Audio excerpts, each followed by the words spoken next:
happened at 9/11 is we didn't have a strategy, we didn't have bipartisan agreement, we didn't have American understanding of it, and we had instead a policy coup in this country. A coup. A policy coup. Some hard-nosed people took over the direction of American policy, and they never bothered to inform the rest of us. I went through the Pentagon 10 days after 9/11. I couldn't stay away from Mother Army. I went back there to see Don Rumsfeld. I'd worked for him as a White House fellow in the 1970s. All this is in the book. And I said, am I doing okay on CNN? He said, yeah, fine. He said, I'm thinking about it. He says, I read your book, and he said, this is a book that talks about the Kosovo campaign. And he said, I just want to tell you, he said, nobody's going to tell us where or when we can bomb. Nobody. He said, I'm thinking of calling this a floating coalition. What do you think about that? I said, well, sir, thanks for reading my book. And, he said, thanks, that's all the time I've got. Really.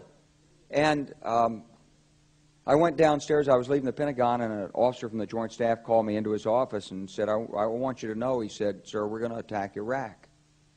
And I said, why? He said, we don't know. He said, I said, well, did they tie Saddam to 9/11? He said, no. And then I came back to the Pentagon about 6 weeks later. I saw the same officer. I said, why haven't we attacked Iraq? We still going to attack Iraq? He said, oh, sir. He says, it's worse than that. He said,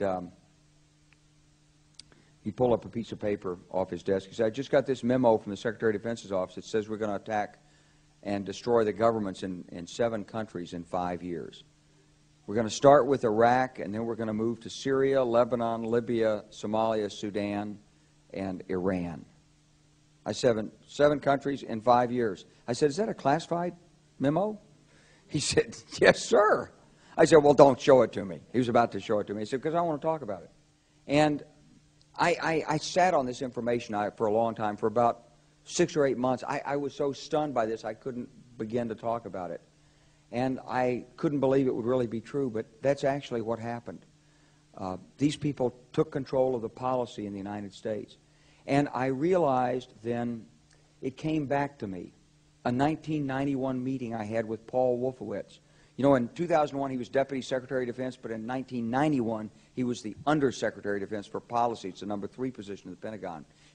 He said, and we've got about 5 or 10 years to clean up those old Soviet client regimes. Syria, Iran, Iraq, before the next great superpower comes on to challenge us. It was a pretty stunning thing. You mean, the purpose of the military is to start wars and change governments? It's not to sort of deter conflict? We're going to invade countries? And, you know, my mind was spinning.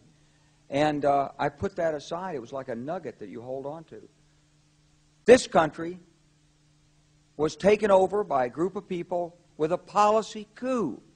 Wolfowitz and Cheney and Rumsfeld, and you could name a half dozen other collaborators from the Project for a New American Century. They wanted us to destabilize the Middle East, turn it upside down, make it under our control. It went back to those comments in 1991. Now, did anybody ever tell you that? Was there a national dialogue on this?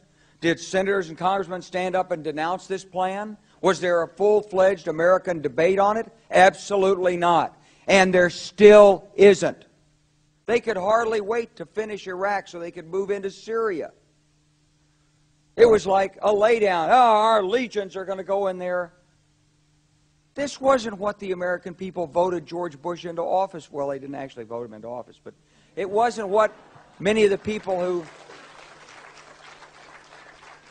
It wasn't what he campaigned on. He campaigned on a humble foreign policy, the most arrogant foreign policy in American history. He campaigned on no peacekeeping, no nation building, and here he is with Afghanistan and Iraq. It's astonishing. Whether you're a Democrat or a Republican, if you're an American, you ought to be concerned about the strategy of the United States in this region. What is our aim? What is our purpose?